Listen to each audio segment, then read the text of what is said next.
The new doctor, no matter how fiercely the waves crashed over the deck, soaking his clothes while the strong wind of the Vitesse hit his face, he stubbornly stood there, gazing at the stormy sea. Somewhere in the distance lay his island, and he gradually began to distinguish the mountain ridges of his homeland. He truly missed his beloved Calymnos. Now, like another Odysseus, he was returning after spending many years abroad for his studies in the civilized lands of France, struggling to earn his medical degree. All his efforts were worthwhile. He had worked in major clinics and hospitals in Paris, building a promising career. He had been away for nearly 10 years, even as his small island rose up in the fight for freedom from Turkish rule. He learned the news abroad, and his heart swelled with pride for his honored people, yet also with sorrow when his island was not granted to Greece in the Treaty of London. Now, at last, he was returning to his homeland to enlighten his fellow citizens and the inhabitants of the surrounding islands, Christians and non-Christians alike. After 6 days of travel on a French ship, he finally set foot in the port of his homeland, greeted by a warm embrace from his parents, the most beautiful gift he had received for all the years of absence. His father, poor soul, could not stop looking at his son Adamantios, who was back again and now a scientist as he had dreamed. His Thracian attire, the black suit, and the low black hat slightly jarred the simple islanders. But where could he go? He would get used to it. The first days of Adamantios on the island passed calmly with warm family moments he had missed. Now that he had returned to his land, he could not wait to enlighten the uneducated and superstitious locals. From a young age, he remembered how some so-called doctors, charlatans in reality, and some old women who are unhexers and cured with homemade remedies from flowers and plants, or even with invocations to the divine, tried to heal the sick. All these things had fascinated him on the island, and he watched them with awe. He had seen with fear and respect those healers who gave illnesses and cured patients. However, when he traveled to Western Europe and was enlightened, he was freed from the mental blinders he had, expanding his intellectual horizons not only with medical studies, but also by studying countless books. Before, the only book he had read was the Holy Scripture. Now, however, he had been initiated into the works of great European writers and poets, seeing that knowledge is for everyone and is not subject to rules and boundaries. He hoped to achieve this on his beloved island, which is why he had brought along a trunk full of books. After the days of rest ended, he joyfully began the challenging role of a doctor. Initially, it was unlikely that the Calymnians would trust him. Everything foreign and new was difficult to accept in small and closed societies. However, he loved his science, and gradually he began to gain the trust and acceptance of the locals. Words like pulse and thermometry and so many others began to be heard in the small community of the island. Now the empiricism and the folk medicine began to take a back seat, and this was a great victory for Adamantios. The old warehouse, which was next to his family home, was quickly cleaned and renovated. Soon, a large white sign with bold black letters that read "Clinic" made his father, Fotis, laugh like a small child. The years in Paris were worth it, he told his fellow citizens, proud of his progress. Indeed, Adamantios had become so accepted by the locals that they respected him as if he were the priest of their region. What won the residents over the most, however, was the kind heart of the new doctor. He often visited the homes of patients who were unable to come to his clinic, while he offered his services for free to people who could not afford to pay. Thus, today a man from Vati, a small village in the east of the island, came to fetch Adamantios to visit his sick wife. The journey to the small village from Pothia would take about half an hour. Adamantios liked this route because before the cart plunged into the orange groves, It passed through the dry and waterless environment of the island next to cliffs where the waves crashed with force. In a moment, just before the cart approached the settlement, he saw the driver casting furtive glances towards the sea and then repeatedly crossing himself. Adamantios himself turned and looked, and a smile formed on his face. The cemetery, right? The island where it is believed that vampires live trapped. These incredible beliefs I too held as a child, and they were nothing more than stories told by my late grandmother to help me sleep at night and be at peace. Don't joke, doctor, because the island is cursed. Years ago they left a vampire there. God forgive me. They made the tomb and shoved him in there so that we and he would be safe. At night he would howl and curse the divine, looking for a way to reach the land to drink blood and desecrate our sacred places. But he never managed. He was trapped on the island forever and buried deep in the earth. They say that he eventually burst from his evil and disappeared.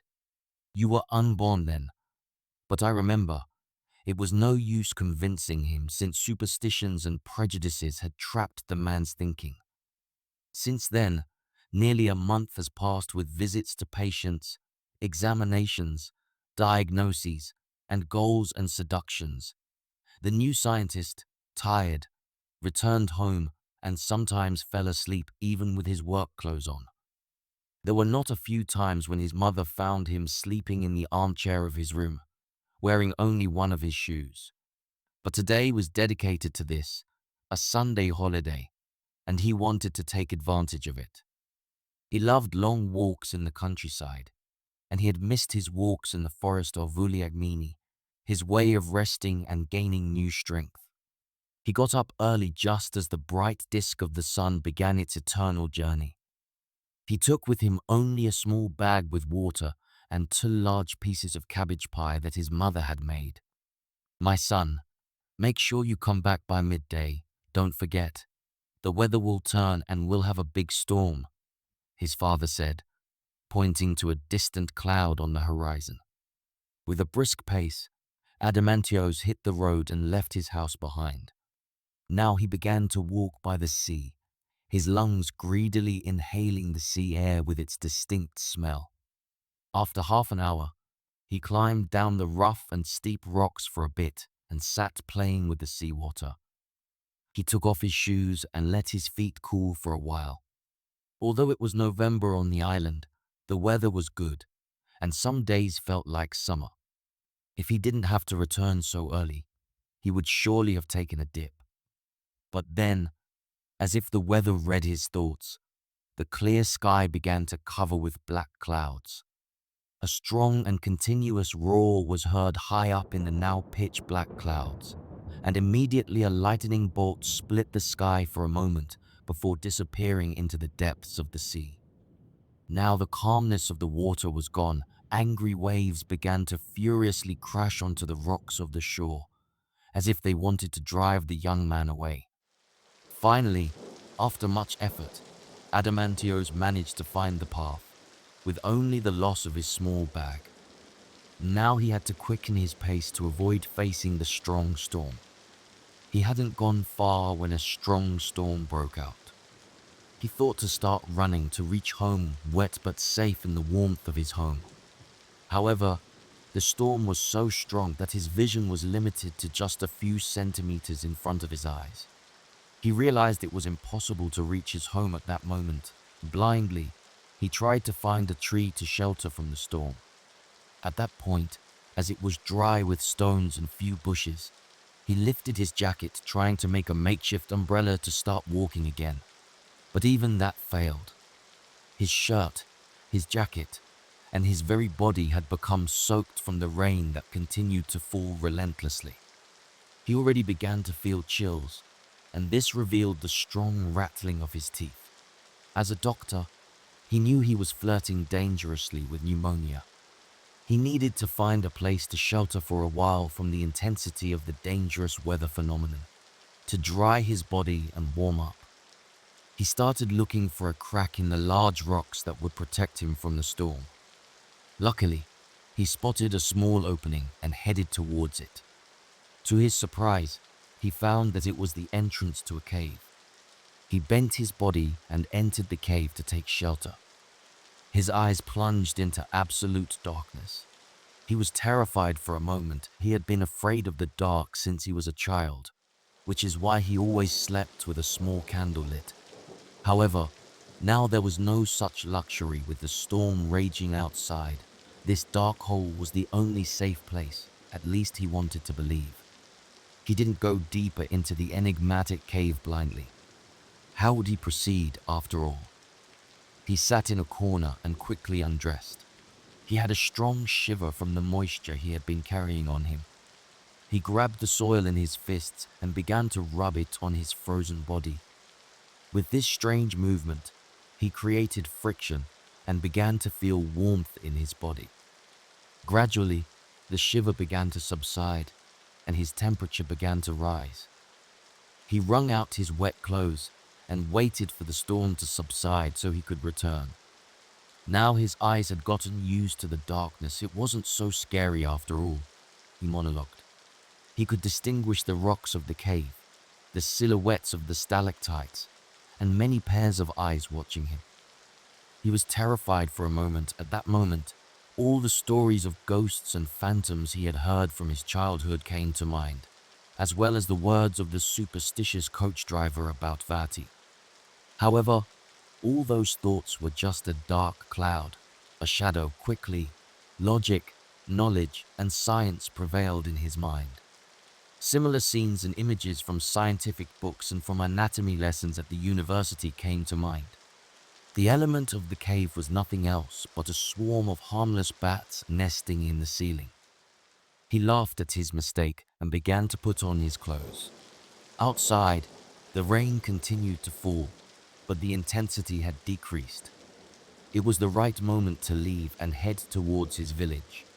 He dressed quickly and began to head towards the exit of the cave. He hadn't reached halfway when a clumsy movement, a misstep on a rock, threw him to the ground, hitting the back of his head simultaneously. Everything suddenly darkened, and he felt his strength leaving him. After a while, he opened his eyes with difficulty. His head hurt a lot at the point where he had hit. Simultaneously, voices calling his name came to his ears.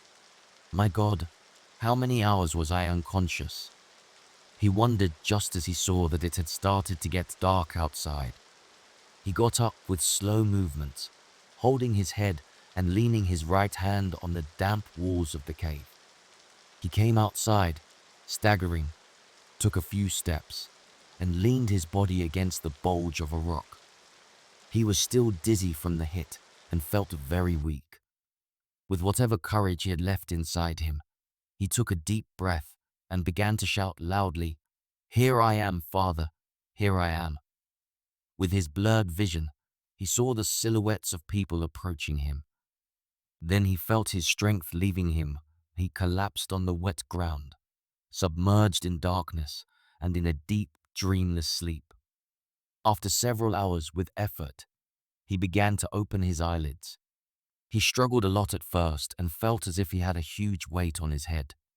He raised his hand and tried to caress his hair, but touched a bandage instead.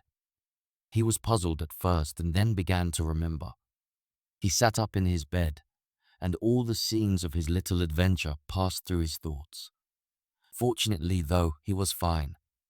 He was resting in the warmth of his room and had escaped a certain pneumonia. It was strange, though, while he had fallen and hit the back of his head. How did he have the wound like a small knife cut on the inner side of his wrist? He searched for an explanation for that strange wound, trying to remember how he hit there but couldn't find a logical answer. The sudden opening of the door of his room took him out of his thoughts. His mother entered, holding a large wooden tray with food and wearing a warm smile. "My son, I brought you some chicken soup to eat, to get well, and warm bread that I just took out of the oven." "Thank you, Mother, but I'm not hungry. I'm fine, and all I want is to get ready and go downstairs to attend to my patients." "How is it possible, my son, that you're not hungry? You've been sleeping for 2 whole nights without stopping, and now that you've woken up, you must eat something to keep you going. As for the clinic, don't worry. It's night now, you can go tomorrow morning. I'll leave the food here and try to eat a little to get stronger. Adamantios found some reason in her words. He knew he needed his strength for the next morning. He took the tray with food to his bed, and after placing it on his knees, he dipped his spoon into the warm soup. Although homemade chicken soup was one of his favorite dishes, at that moment, only his body felt it. However, he needed to regain his strength. He filled the spoon with warm soup and put it in his mouth, trying to swallow, but he felt his throat choking on this small dose of food, as if an invisible noose was tightening around his neck. The few drops that his body managed to absorb made him spit the food out onto a napkin in disgust. Annoyed, he left the tray on his bedside table. I am still dizzy from the hit. That's why I have anorexia and nausea. In the morning when I wake up, I will surely feel much better, he thought, and with difficulty, the next morning he woke up early. He got out of bed with difficulty, and after setting his feet on the floor, he felt a strong dizziness again. His body, though it had slept for hours, was still troubled. How strange, I feel as if I haven't slept a minute, he muttered carefully. He removed the gauze from his head. Fortunately, the pain from the hit had passed. He took his white shirt and prepared to wear it. His gaze fell on his injured wrist, and to his great surprise, the small tear had darkened and turned into a wound that was bleeding and had become infected. As soon as I go down to my clinic, I must disinfect this damned wound to prevent the worst, he thought. He put on his black jacket and, after taking his medical bag, went downstairs whistling a cheerful French tune. He greeted his parents and cheerfully opened the door to go to his patients. After so many hours of confinement, he needed to feel the warmth of the sun on him. But as soon as Adamantios stepped outside his house, he felt a strong dizziness, while the light of the crimson disk irritated his eyes unimaginably, as if something invisible was chasing him. With a brisk pace, he headed to his clinic. As he was ready to treat the malformed wound on his hand, the first patient appeared, coughing loudly. My own healing must wait a bit longer, he thought as he again tied his hand with a clean gauze. After putting on a warm smile, he turned his body and with a calm voice addressed the patient, who was none other than a close friend of his father's. Good morning, Captain Georges. What problem is there? For a few days, I have had a pain in my chest.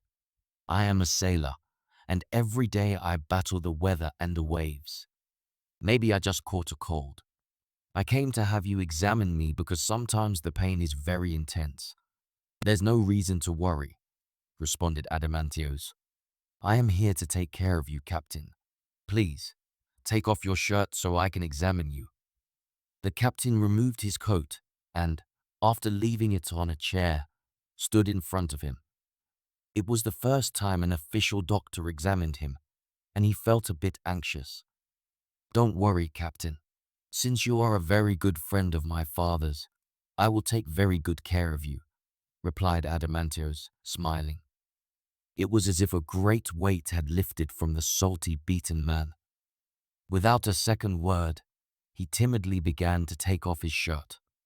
Adamantios took the stethoscope in his hand and prepared to examine the patient. The strange, wooden, three-legged instrument that looked like a piece from a stick with a nozzle for the doctor's ear on one side and the drum for examining the patient on the other startled the captain, who took a step back, pulling his shirt back on. Let it be, doctor. I'm better already. I feel fine. Just cold these days at sea. Adamantios laughed for a moment at the simplicity and the surprise of the patient, but immediately after tried to calm him. Don't be afraid, Captain George. In the past, listening to the heart and lungs was done with the ear placed on the patient's chest. Now I will simply place the end of this medical device on your chest, and from the nozzle on the other side, I will listen to your heart. I promise you won't feel any pain or suffer any harm. Come on, raise your shirt again." The doctor's words sounded like a balm to the patient's ears. With emotion, he took off his shirt and, after leaving it aside, closed his eyes for the moment. Adamantios put his ear to the instrument to start the examination. He saw a small wooden cross hanging on a cord between the man's chest, just below his neck. He jerked back as the stethoscope flew from his hands as if an unknown force had thrown him back. The young man got up and, after turning his back to the patient, spoke with a trembling voice. "Captain, get dressed. You don't have anything, just a cold. Sorry, I just don't feel well. I haven't yet overcome the adventure with my accident. Of course, you owe me nothing. Have a good day." Stunned, the man put on his coat, bid farewell, and exited the clinic. Only then did Adamantios turn his body, trying to find the logic in the previous scene. But no matter how much he thought, he couldn't come to any conclusion. What was it that scared him so much and unusually and unconsciously jumped like struck by lightning? And why was he so bothered by the beautiful sunshine just after stepping out of his house? These were searches and questions which he needed to find a scientific explanation. Puzzled, he took off the gauze from his wrist and, after washing the infected spot with clean water, prepared to pour some medical ethanol on it. He closed his eyes for a moment as a defense against the stinging he would feel, but the strange thing was that he felt nothing at the spot, neither pain nor burning from the ethanol injection, nothing at all. "I think today I have a lot of study to do in my room," he thought. He quickly took off his medical gown. After grabbing his bag, he closed the door of the clinic. Fortunately, there were no other patients waiting, and luckily at that moment, the bright sun had been covered by two large clouds. He hadn't entered the house when the loud voice of his mother stopped him. "My son, yesterday I brought you soup to eat and get well, and you left it like that. How are you going to get better again?" "I promise I will eat today, mother," the young man replied. "Just don't bother me for a few hours because I have a lot of work and study to do." He went up to his room, and after closing and locking the door, he opened the trunk with the books he had brought from France. He took in his hands the book of traveler narratives who had journeyed through the islands of Greece in the 18th century. As he began to leaf through the pages, he stopped at the image of a person with curved nails and sharp teeth. He opened the book wide and became engrossed in reading about events that human logic cannot comprehend, nor can a sounder mind explain. Francisco Gall, an educated man with extensive knowledge, always searching for causes in natural laws and not in the unknown or superstitions, could find no logic in what my eyes astonishingly beheld. I saw a man who loathed the cross of our Lord and renounced it, running away from it as if it were the plague itself. I saw these abominations doing everything to lose everything human about them, screaming and groaning as they died. But only then is it the beginning, then everything human dies off, and a cursed new birth begins. The damned starts to wander and crave the aura and blood of the living. The only redemption then is to pierce his body with a Christian sword that has a cross-shaped handle, and to transfer the damned corpse to a deserted island so it cannot cross the sea that terrifies it and ultimately lies hidden forever within the earth. I myself traveled to several Aegean islands and witnessed repulsive rituals on some of them. On the poor remains, they tore open the chest, and after removing the now dead heart, they burned it at the edge of the sea and then scattered the ashes into the sea. Other times, they opened the thread, and on another 3-year-old remain, which I myself saw and confirm, they poured boiling oil, and it writhed and groaned like a living thing before finally silencing. The least painful, however, was the burial of the excommunicated in an unholy place away from people so as not to harm them, from Santorini to the Sporades, and then to Chios, and from there to Leros and Carpathos and other islands of the Aegean Sea, small islands, prisons for evil and salvation for other people. Trembling, he let the book fall to the ground. His mind couldn't comprehend that he might become an abomination of nature.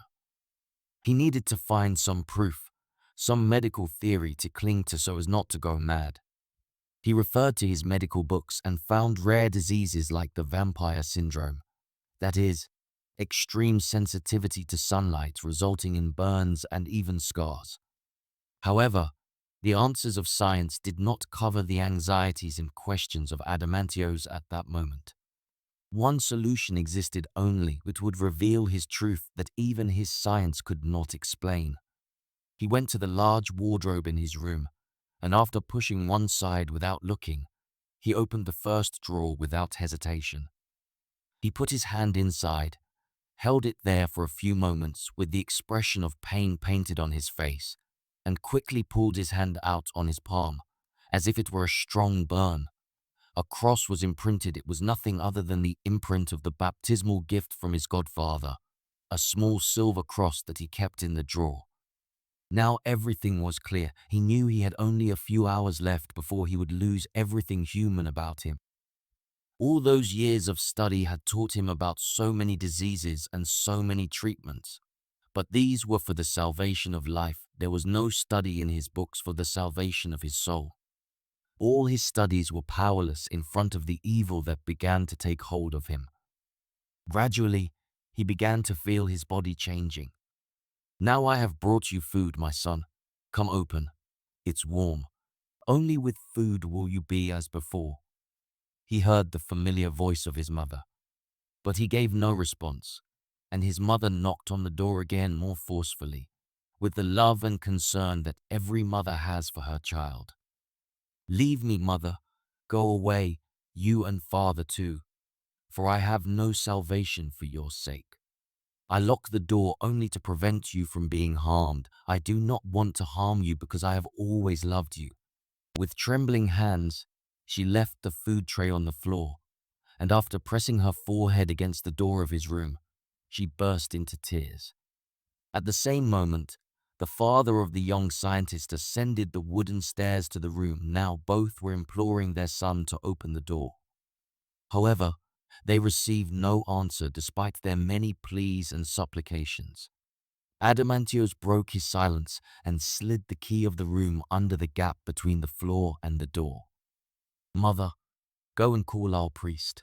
Open the door only when he is here. Listen, only when he is here. Otherwise you will suffer harm from the affliction I now carry within me. I conjure you by the love I have for you, only when the priest comes." Now he felt his body changing. He could hear sounds from the other corner of the house, to the skillful movements of a spider in the ceiling spinning its web, to the rustling of leaves on the trees from the gentle play of the wind. He had understood that their stay in the cave was the beginning of his destruction. Something evil lived there inside, something lying in wait, and as soon as the young man fainted from the fall, it emerged from the darkness to feed on his blood and to resemble him. Now the sunlight entering the room not only bothered him, but actually burned him. The spot on his hand that came into contact with the sunlight was burnt, blackened with a foul smell emerging. Desperate, he ran and cowered in the corner of his room where the pure light never reached. At the same time, many footsteps were heard on the wooden stairs of the house. Moments later, the sound of the key reached his ears. First, the local priest entered, wearing his stole and holding a book and a bunch of basil in his other hand.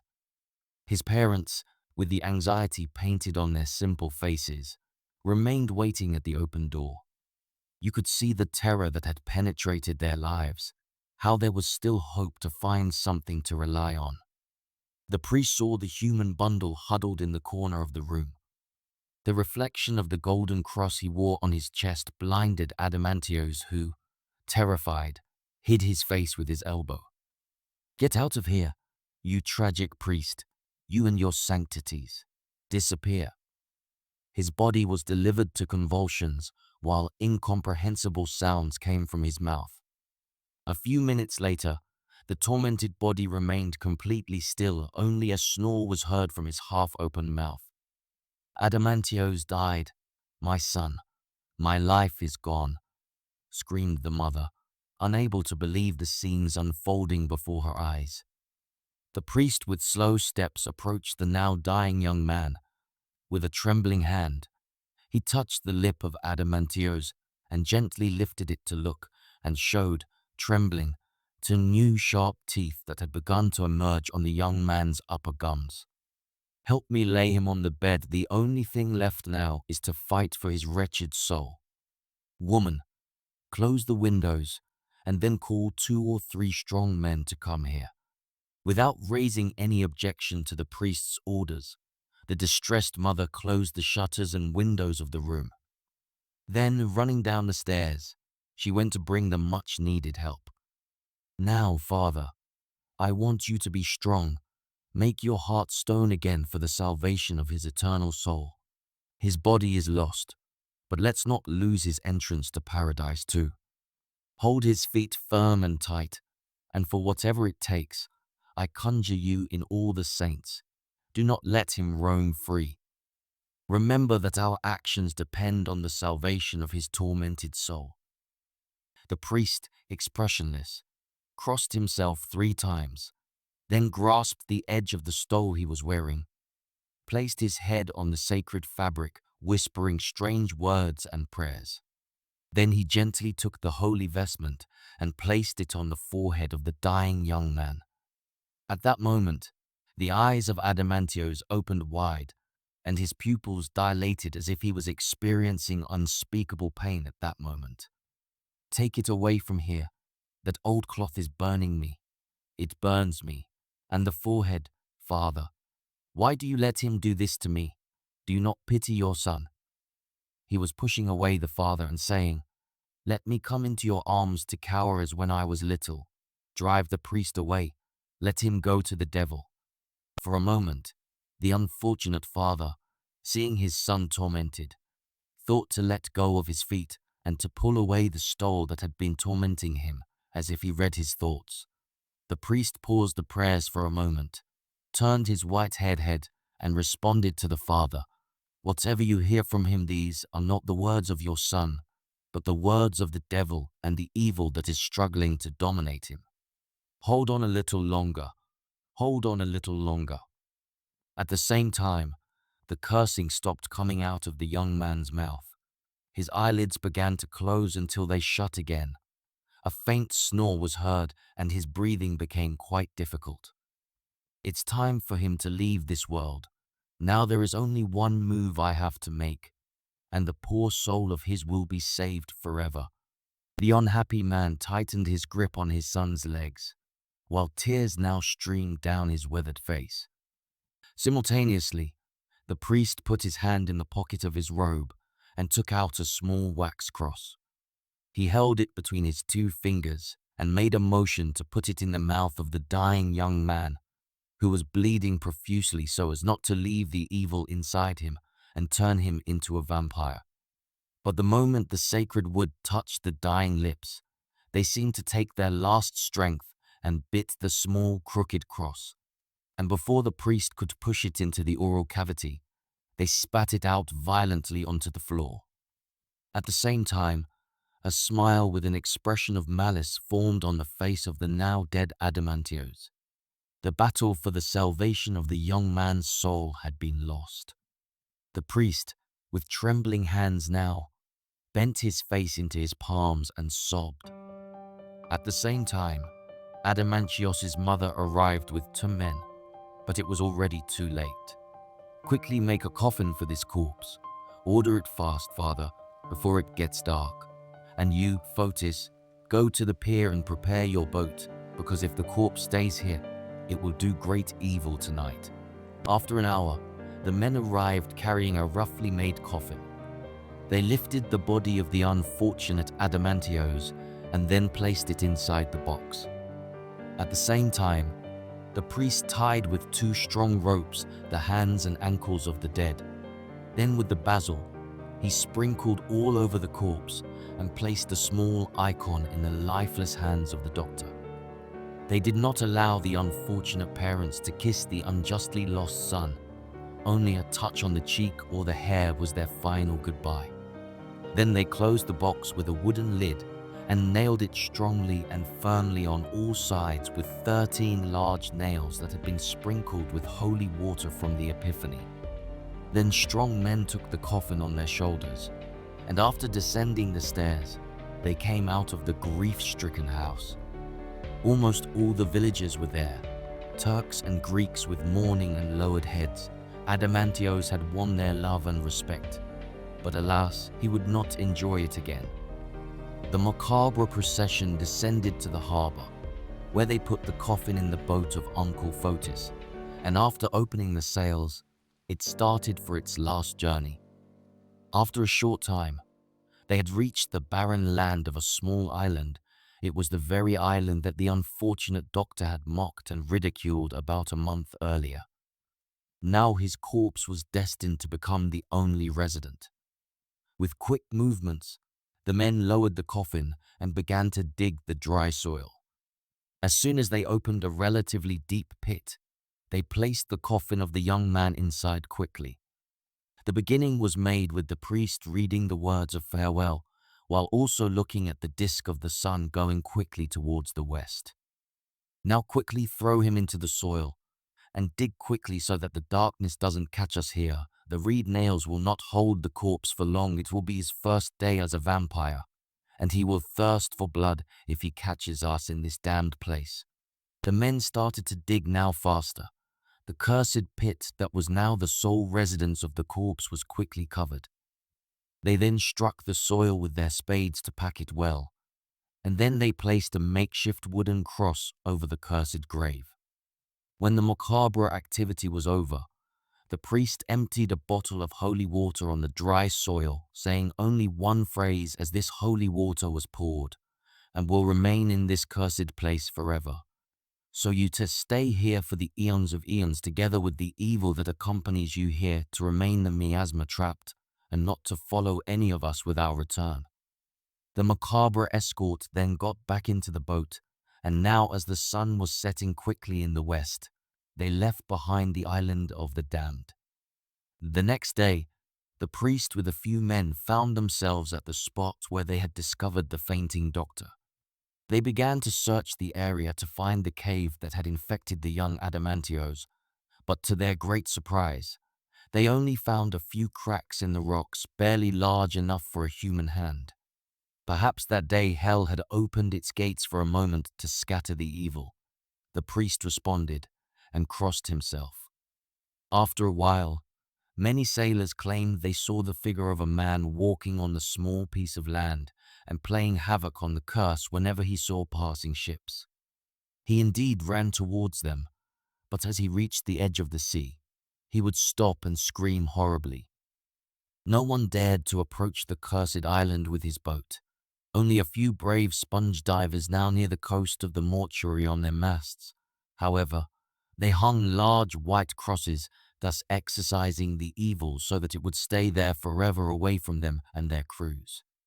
If you enjoyed this story, please give it a thumbs up and subscribe to the channel for more folklore tales. Don't forget to hit the bell icon to stay updated with our latest videos. I'd love to hear your thoughts, so leave a comment below and share your scary encounters. Also, consider joining the Fear Frequencies community for exclusive perks and early access to new content. Your support helps us create even more thrilling stories. And if you really enjoyed it, please consider leaving a super thanks.